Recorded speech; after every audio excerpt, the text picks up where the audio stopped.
اللہ غفور اللہ رحیم۔ صحیح البخاری کتاب العلم حدیث نمبر 64۔ رسول اللہ صلی اللہ علیہ وآلہ وسلم نے ایک شخص کو اپنا ایک خط دے کر بھیجا اور اسے یہ حکم دیا کہ اسے حاکم بحرین کے پاس لے جائے۔ بحرین کے حاکم نے وہ خط کسریٰ شاہ ایران کے پاس بھیج دیا۔ جس وقت اس نے وہ خط پڑھا تو چاک کر ڈالا۔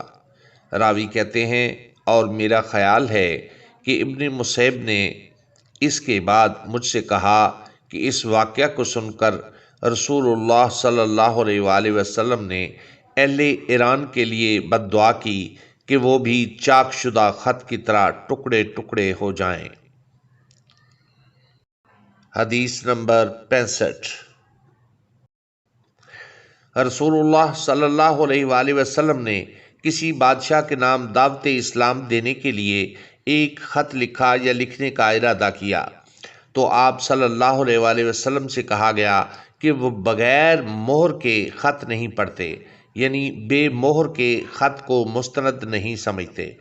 تب آپ صلی اللہ علیہ وآلہ وسلم نے چاندی کی انگوٹھی بنوائی جس میں محمد الرسول اللہ کندہ تھا۔ گویا میں آج بھی آپ صلی اللہ علیہ وآلہ وسلم کے ہاتھ میں اس کی سفیدی دیکھ رہا ہوں۔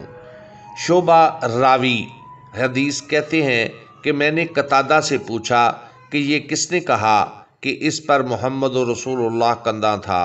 انہوں نے جواب دیا، انس رضی اللہ تعالی عنہ نے۔